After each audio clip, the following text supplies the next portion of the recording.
I'm Clark Olsen. I'm a faculty member here in the Hugh Downs School of Human Communication, and we study here in the Hugh Downs School civility. In fact, we have a new certificate program on civil communication.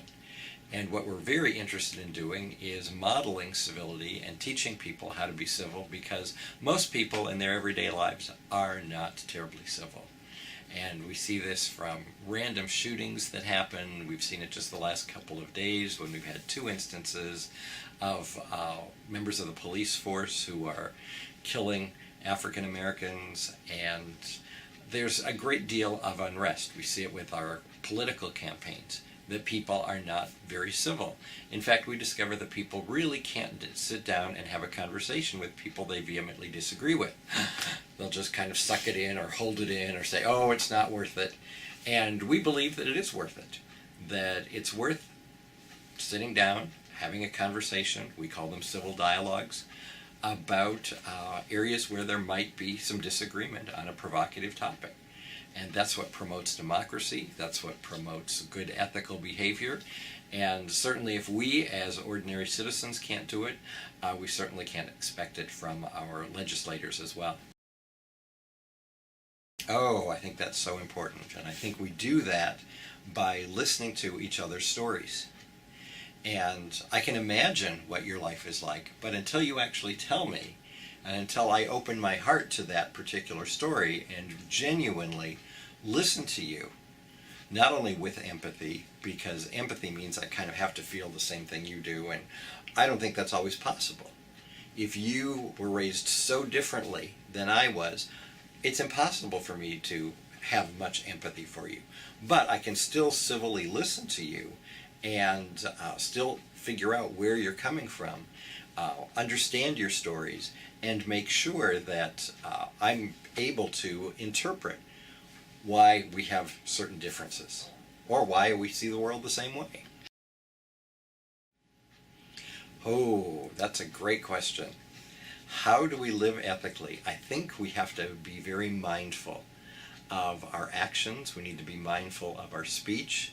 We need to be mindful of our nonverbal communication, because a great deal of our communication happens nonverbally. And it's really easy to snub people even when we don't intentionally do it. If there's somebody, a beggar on the highway, it's much easier for us to just drive on by or divert our eyes and not make contact with a person who may be of the homeless community.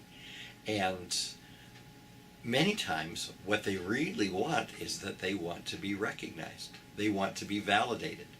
So just making eye contact, doesn't matter if you're giving them money or not, but just acknowledging that they are there, I think is a real step in the right direction ethically. Which should we reject? Okay, I think we should reject any sort of bias, any sort of patriarchy, any sort of pandering to one sex over the other, one type of sexual behavior over another, one class of people, one color of skin. Any of those things, I think we should probably reject those and try to be as homogeneous as we can possibly be. So that's one that I think we should reject. Now, the second question was, which should we endorse? I think we should endorse equality. Equal opportunity for everyone. And that goes for our basic groundskeepers all the way up to our Board of Regents. I think we tolerate a lot of what's in the middle of those two. I think we tolerate inequity because we're trying to get better at it. I think we tolerate some levels of discrimination. We don't like to think that that's what we do, but many times that's what we tolerate. And I think we tolerate some mediocrity. You know, we have one of the largest universities in the country. Is everybody going to get a Harvard-like education from ASU? Probably not.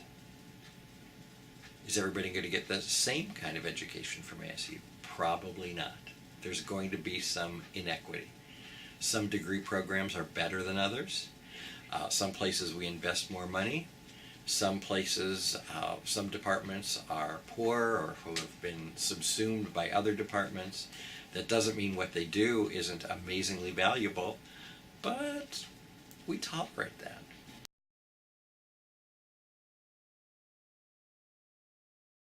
All of those areas that I mentioned before, I think we need growth in equality. I think we need to have growth in equal opportunity, in how we treat each other, as well as how we treat fellow scholars from a variety of disciplines. We probably need it even among all of our different campuses, and I don't think we've reached equality there yet by any stretch of the imagination. I would love to talk about civil dialogue and the opportunity that we have for students and faculty and anybody who's involved in the ASU community to join us starting September 26th for the presidential debates. What we are going to do is we are going to watch the presidential debates unadulterated, so we're not going to watch them through filters or spin doctors or get all sorts of other people's opinions. And so we'll watch the debate starting at 6 o'clock. 3 of those events are going to be in the Memorial Union, and they'll be well publicized on campus because they'll be co-sponsored by a number of different organizations, but one, of course, will be the Hugh Downs School of Human Communication. And what we'll do is we'll watch the debate together, and then we'll have a provocative statement about what happened during that debate, and we will get 5 different opinions, a whole spectrum. People who strongly agree, people who strongly disagree, people who somewhat agree, people who somewhat disagree, and somebody who might not have made up their mind or is in the middle. And we'll give all of those people a chance to talk. And then we'll have an opportunity for the audience to interact with those people as well, so that we get to find out what was it important for us that happened during that debate. Not what do experts or media analysts tell us was important about the debate. We get to decide for ourselves. And I think that's really, talk about promoting ethics, I think that's a really ethical thing to do, because you should be able to make up your own mind, not just listen to what other commentators are telling you.